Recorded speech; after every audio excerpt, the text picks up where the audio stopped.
The Republican Party, also known as the GOP, Grand Old Party, is one of the two major contemporary political parties in the United States. It emerged as the main political rival of the then-dominant Democratic Party in the mid-1850s, and the two parties have dominated American politics ever since. The party was founded in 1854 by anti-slavery activists who opposed the Kansas, Nebraska Act, an act which allowed for the potential expansion of chattel slavery into the western territories of Kansas and Nebraska. It supported classical liberalism and economic reform while opposing the expansion of slavery into the free territories. The party initially had a very limited presence in the South, but was successful in the North. By 1858, it had enlisted most former Whigs and former Free Soilers to form majorities in nearly every northern state. White Southerners became alarmed at the threat to the slave trade. With the 1860 election of Abraham Lincoln, the first Republican president, the deep Southern states seceded from the United States. Under the leadership of Lincoln and a Republican Congress, the Republican Party led the fight to defeat the Confederate States in the American Civil War, preserving the Union and abolishing slavery. Afterward, the party largely dominated the national political scene until the Great Depression in the 1930s, when it lost its congressional majorities and the Democrats' New Deal programs proved popular.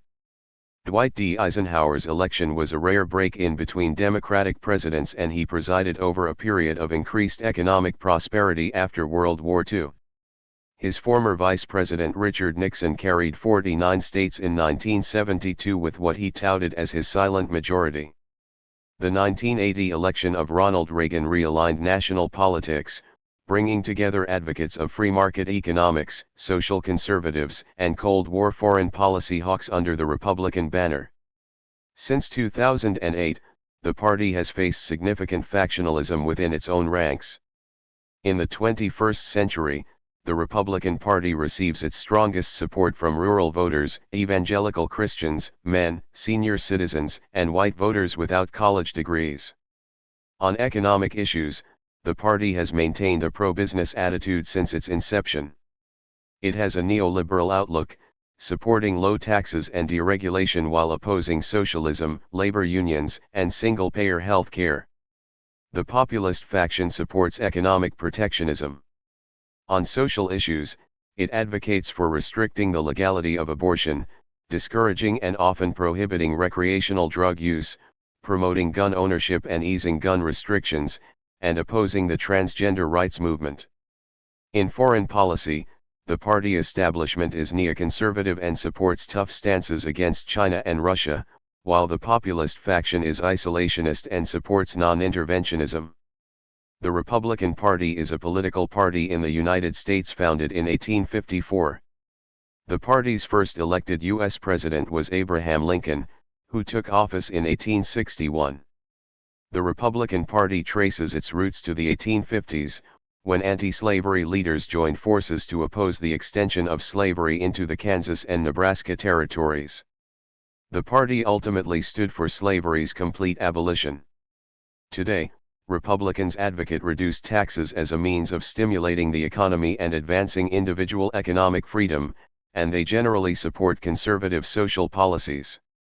Republicans also tend to oppose extensive government regulation of the economy, government-funded social programs, and affirmative action. Regarding foreign policy, the Republican Party traditionally has supported a strong national defense and the aggressive pursuit of U.S. national security interests. Republicans also support states' rights against the power of the federal government in most cases. Both the Democratic Party's donkey and the Republican Party's elephant symbols were popularized by satirical comics drawn by Thomas Nast from 1862 to 1886. The use of animal imagery was meant as a metaphor to compare American politics to a circus. Republican Party, in the United States, one of the two major political parties, the other being the Democratic Party. During the 19th century, the Republican Party stood against the extension of slavery to the country's new territories and, ultimately, for slavery's complete abolition. During the 20th and 21st centuries, the party came to be associated with laissez-faire capitalism, low taxes, and conservative social policies. The party acquired the acronym GOP, widely understood as Grand Old Party, in the 1870s. The party's official logo, the elephant, is derived from a cartoon by Thomas Nast and also dates from the 1870s. The term Republican was adopted in 1792 by supporters of Thomas Jefferson, who favored a decentralized government with limited powers. Although Jefferson's political philosophy is consistent with the outlook of the modern Republican Party, his faction, which soon became known as the Democratic Republican Party, ironically evolved by the 1830s into the Democratic Party, the modern Republican Party's chief rival. The Republican Party traces its roots to the 1850s, when anti-slavery leaders, including former members of the Democratic, Whig, and Free Soil parties, joined forces to oppose the extension of slavery into the Kansas and Nebraska territories by the proposed Kansas-Nebraska Act. At meetings in Ripon, Wisconsin, May 1854, and Jackson, Michigan, July 1854, they recommended forming a new party, which was duly established at the political convention in Jackson. At their first presidential nominating convention in 1856, the Republicans nominated John C. Fremont on a platform that called on Congress to abolish slavery in the territories, reflecting a widely held view in the North. Although ultimately unsuccessful in his presidential bid, Fremont carried 11 northern states and received nearly 2/5 of the electoral vote. During the first 4 years of its existence, the party rapidly displaced the Whigs as the main opposition to the dominant Democratic Party. In 1860, the Democrats split over the slavery issue, as the northern and southern wings of the party nominated different candidates, Stephen A. Douglas and John C. Breckinridge, respectively. The election that year also included John Bell, the nominee of the Constitutional Union Party. Thus, the Republican candidate, Abraham Lincoln, was able to capture the presidency, winning 18 northern states and receiving 60% of the electoral vote but only 40% of the popular vote. By the time of Lincoln's inauguration as president, however, 7 southern states had seceded from the Union, and the country soon descended into the American Civil War, 1861–65. In 1863, Lincoln signed the Emancipation Proclamation, which declared slaves in rebelling states to be forever free and welcomed them to join the Union's armed forces. The abolition of slavery would, in 1865, be formally entrenched in the Constitution of the United States with the adoption of the 13th Amendment. Because the historical role played by Lincoln and the Republican Party in the abolition of slavery came to be regarded as their greatest legacy, the Republican Party is sometimes referred to as the Party of Lincoln. The prolonged agony of the Civil War weakened Lincoln's prospects for re-election in 1864. To broaden his support, he chose as his vice presidential candidate Andrew Johnson, a pro-Union Democratic senator from Tennessee, and the Lincoln-Johnson ticket subsequently won a landslide victory over Democrat George B. McClellan and his running mate George Pendleton. Following Lincoln's assassination at the end of the war, Johnson favored Lincoln's moderate program for the reconstruction of the South over the more punitive plan backed by the radical Republican members of Congress. Stymied for a time by Johnson's vetoes, the radical Republicans won overwhelming control of Congress in the 1866 elections and engineered Johnson's impeachment in the House of Representatives. Although the Senate fell 1 vote short of convicting and removing Johnson, the radical Republicans managed to implement their Reconstruction program, which made the party anathema across the former Confederacy. In the North, the party's close identification with the Union victory secured it the allegiance of most farmers, and its support of protective tariffs and of the interests of big business eventually gained it the backing of powerful industrial and financial circles. The 1860 election is today regarded by most political observers as the first of 3 critical elections in the United States contests that produced sharp and enduring changes in party loyalties across the country, although some analysts consider the election of 1824 to be the first critical election. After 1860, the Democratic and Republican parties became the major parties in a largely two-party system. In federal elections from the 1870s to the 1890s, the parties were in rough balance except in the South, which became solidly Democratic. The two parties controlled Congress for almost equal periods, though the Democrats held the presidency only during the two terms of Grover Cleveland, 1885–89 and 1893–97. In the country's second critical election, in 1896, the Republicans won the presidency and control of both houses of Congress, and the Republican Party became the majority party in most states outside the South. The Republican presidential nominee that year was William McKinley, a conservative who favored high tariffs on foreign goods and sound money tied to the value of gold. The Democrats, already burdened by the economic depression that began under President Cleveland, nominated William Jennings Bryan, who advocated cheap money available at low interest rates, based on both gold and silver. The assassination of President McKinley in 1901 elevated to the presidency Theodore Roosevelt, leader of the party's progressive wing. Roosevelt opposed monopolistic and exploitative business practices, adopted a more conciliatory attitude toward labor, and urged the conservation of natural resources. He was re-elected in 1904 but declined to run in 1908, deferring to his Secretary of War and friend, William Howard Taft, who won handily. Subsequently disenchanted with Taft's conservative policies, Roosevelt unsuccessfully challenged him for the Republican nomination in 1912. Roosevelt then bolted the Republican Party to form the Progressive Party, Bull Moose Party, and ran for president against Taft and the Democratic candidate, Woodrow Wilson. With the Republican vote divided, Wilson won the presidency, and he was re-elected in 1916. During the spectacular prosperity of the 1920s, the Republicans' conservative and pro-business policies proved more attractive to voters than Wilson's brand of idealism and internationalism. The Republicans easily won the presidential elections of 1920, 1924, and 1928. The stock market crash of 1929 and the Great Depression that followed had severe consequences for the Republicans, largely because of their unwillingness to combat the effects of the Depression through direct government intervention in the economy. In the election of 1932, considered the country's third critical election, Republican incumbent Pres. Herbert Hoover was overwhelmingly defeated by Democrat Franklin D. Roosevelt, and the Republicans were relegated to the status of a minority party. Roosevelt's three re-elections, he was the only president to serve more than 2 terms, the succession of Harry S. Truman to the presidency on Roosevelt's death in 1945, and Truman's narrow election over New York Gov.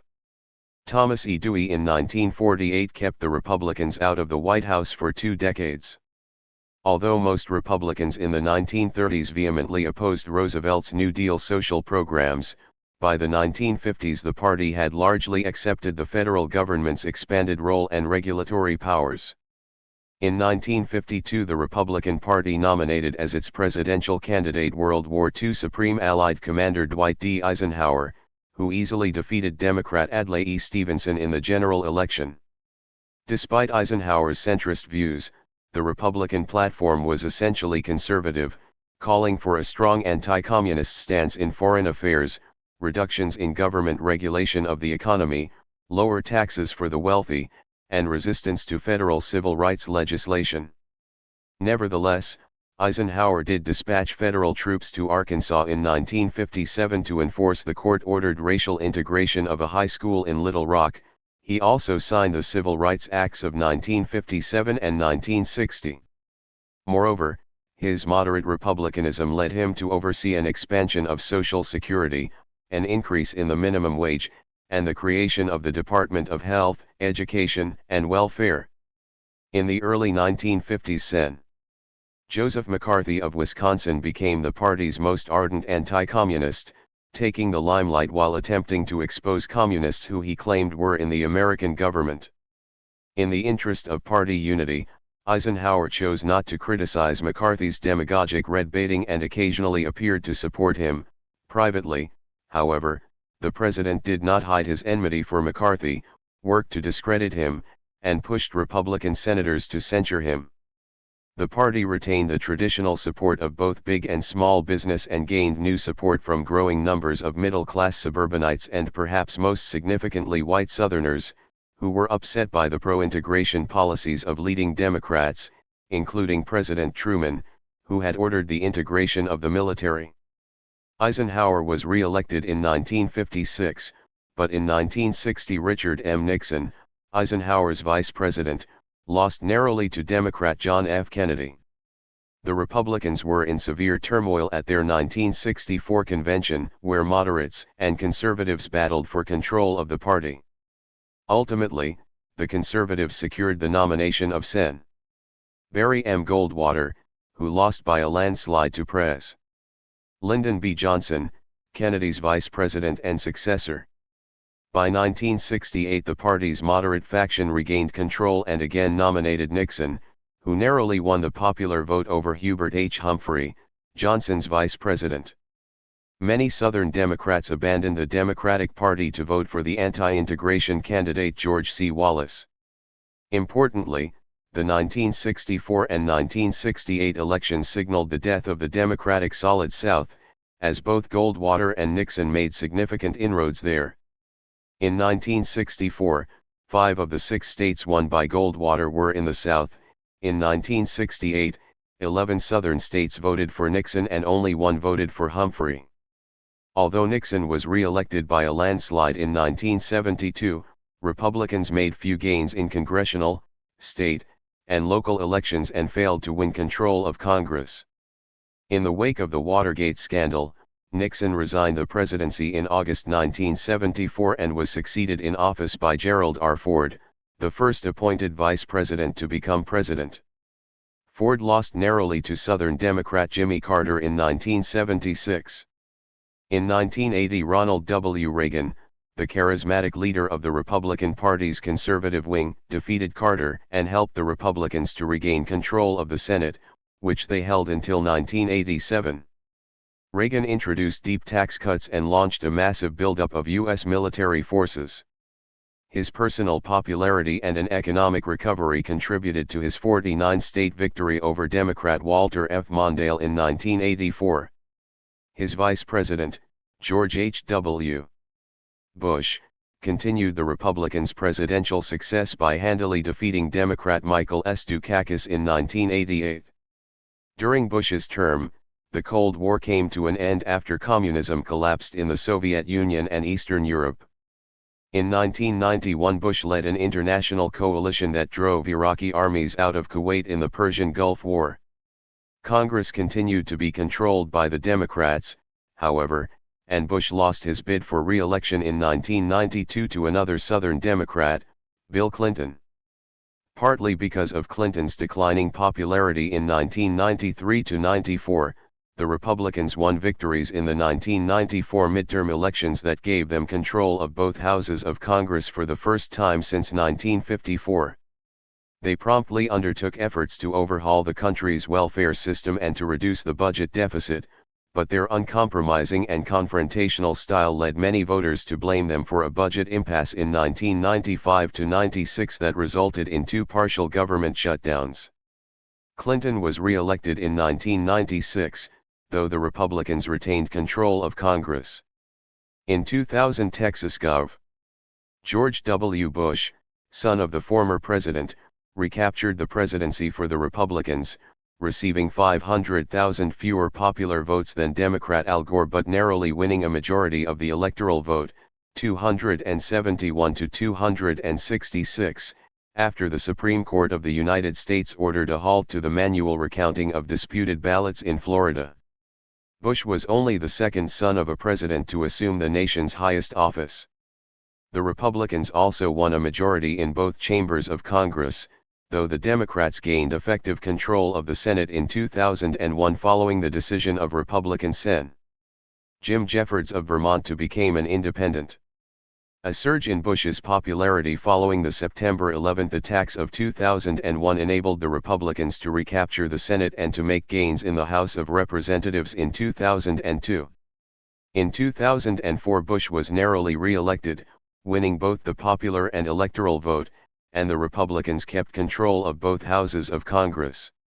In the 2006 midterm elections, however, the Republicans fared poorly, hindered largely by the growing opposition to the Iraq War, and the Democrats regained control of both the House and the Senate. In the general election of 2008, the Republican presidential nominee, John McCain, was defeated by Democrat Barack Obama, and the Democrats increased their majority in both houses of Congress. The following year, the Republican National Committee elected Michael Steele as its first African American chairman.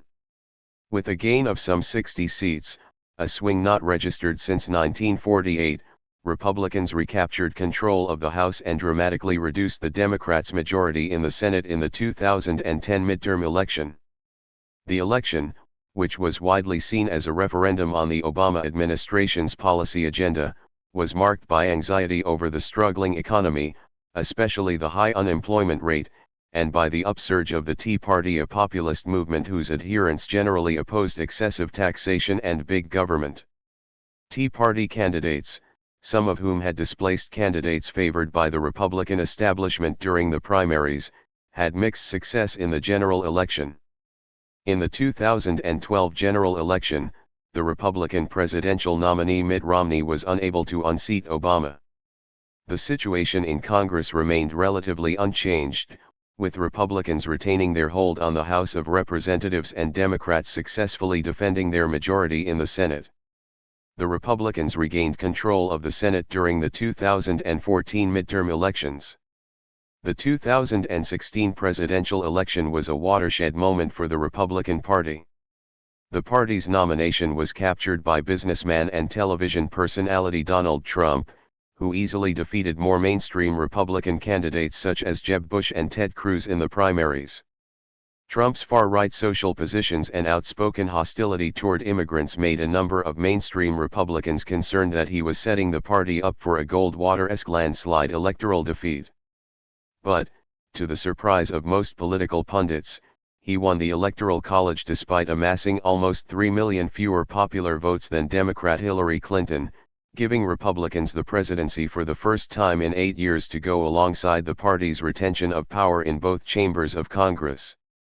Trump continued to defy political norms after taking office, and his presidency was plagued by controversy, especially allegations that his campaign had colluded with Russia to secure his election. Although he enjoyed solid support among Republicans, some believed that he was causing irreparable harm to the party. His overall approval ratings were typically low, and in the 2018 midterms Democrats retook control of the House.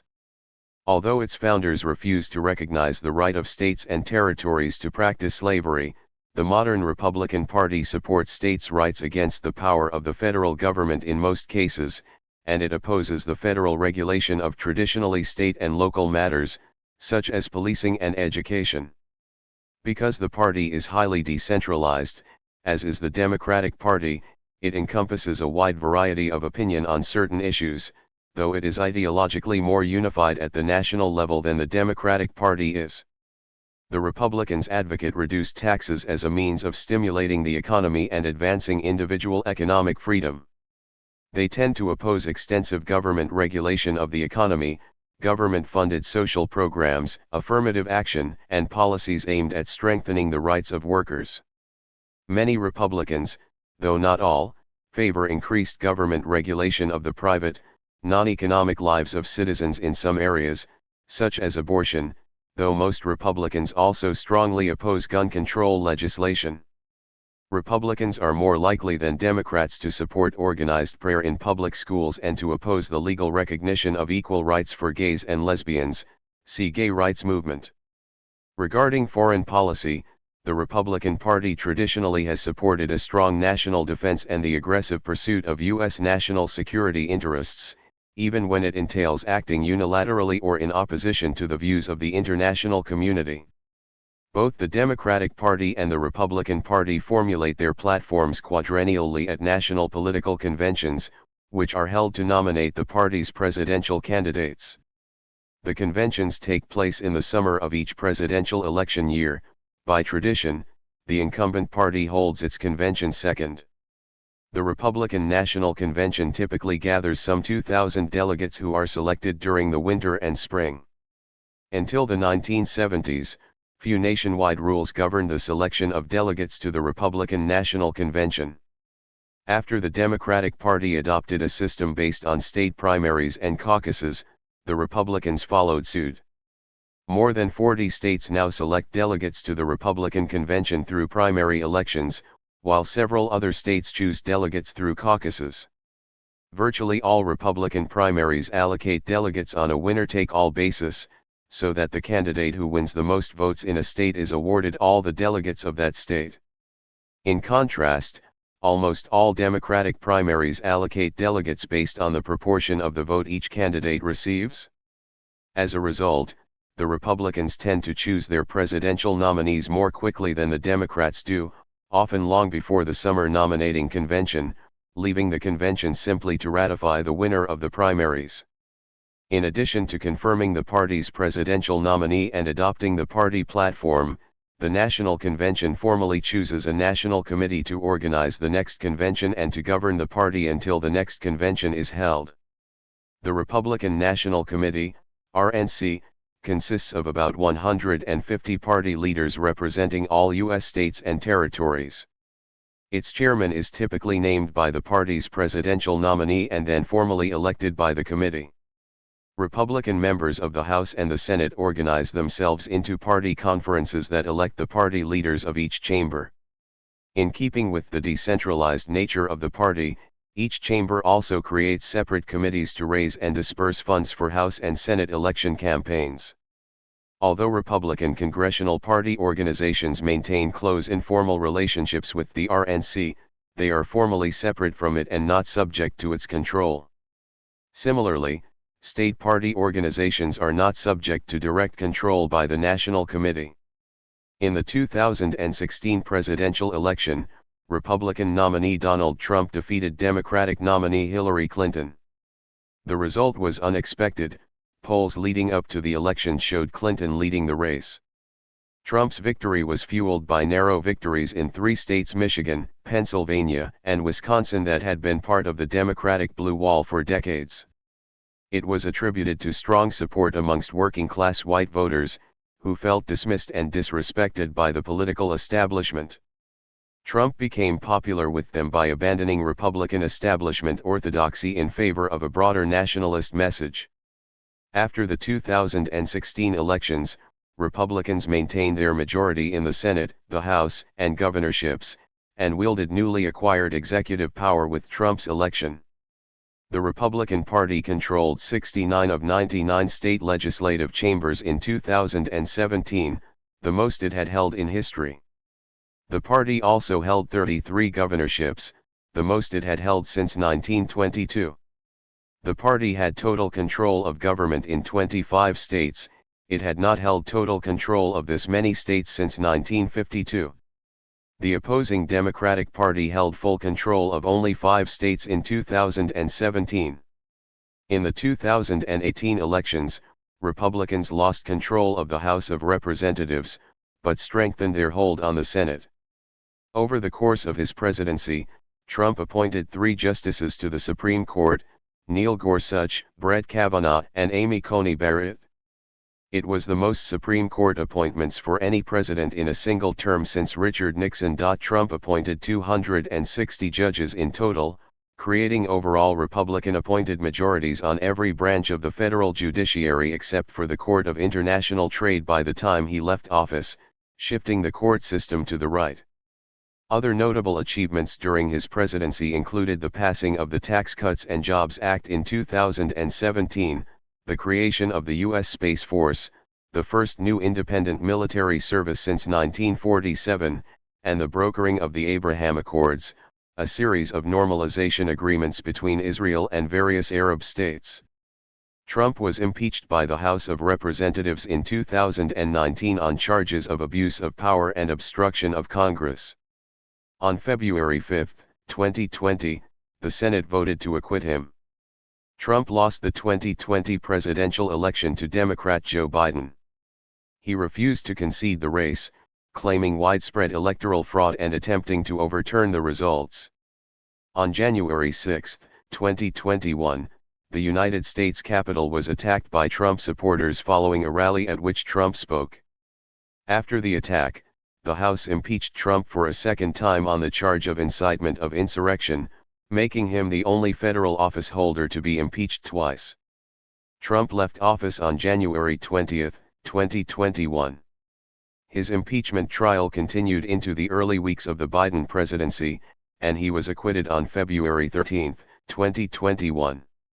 In 2022 and 2023, Supreme Court justices appointed by Trump proved decisive in landmark decisions on gun rights, abortion, and affirmative action.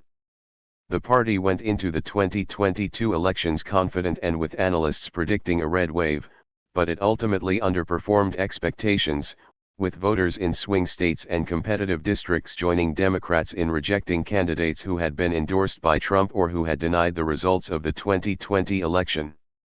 The party won control of the House with a narrow majority, but lost the Senate and several state legislative majorities and governorships. The results led to many Republicans and conservative thought leaders questioning whether Trump should continue as the party's main figurehead and leader. As of 2024, the GOP holds a majority in the U.S. House of Representatives. It also holds 27 state governorships, 28 state legislatures, and 23 state government trifectas. 6 of the 9 current U.S. Supreme Court justices were appointed by Republican presidents.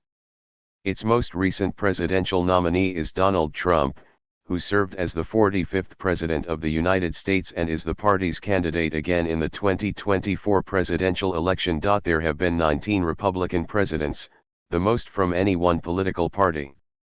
The Republican Party's founding members chose its name as homage to the values of republicanism promoted by Democratic Republican Party, which its founder, Thomas Jefferson, called the Republican Party. The idea for the name came from an editorial by the party's leading publicist, Horace Greeley, who called for some simple name like Republican that would more fitly designate those who had united to restore the Union to its true mission of champion and promulgator of liberty rather than propagandist of slavery. The name reflects the 1,776 Republican values of civic virtue and opposition to aristocracy and corruption. Republican has a variety of meanings around the world, and the Republican Party has evolved such that the meanings no longer always align. The term Grand Old Party is a traditional nickname for the Republican Party, and the abbreviation GOP is a commonly used designation. The term originated in 1875 in the Congressional Record, referring to the party associated with the successful military defense of the Union as this gallant old party. The following year, in an article in the Cincinnati Commercial, the term was modified to Grand Old Party. The first use of the abbreviation is dated 1884. The traditional mascot of the party is the elephant. A political cartoon by Thomas Nast, published in Harper's Weekly on November 7, 1874, is considered the first important use of the symbol. An alternate symbol of the Republican Party in states such as Indiana, New York, and Ohio is the bald eagle as opposed to the Democratic rooster or the Democratic five-pointed star. In Kentucky, the log cabin is a symbol of the Republican Party. Traditionally, the party had no consistent color identity. After the 2000 presidential election, the color red became associated with Republicans. During and after the election, the major broadcast networks used the same color scheme for the electoral map. States won by Republican nominee George W. Bush were colored red and states won by Democratic nominee Al Gore were colored blue. Due to the weeks-long dispute over the election results, these color associations became firmly ingrained, persisting in subsequent years. Although the assignment of colors to political parties is unofficial and informal, the media has come to represent the respective political parties using these colors. The party and its candidates have also come to embrace the color red. Thank you for watching this video.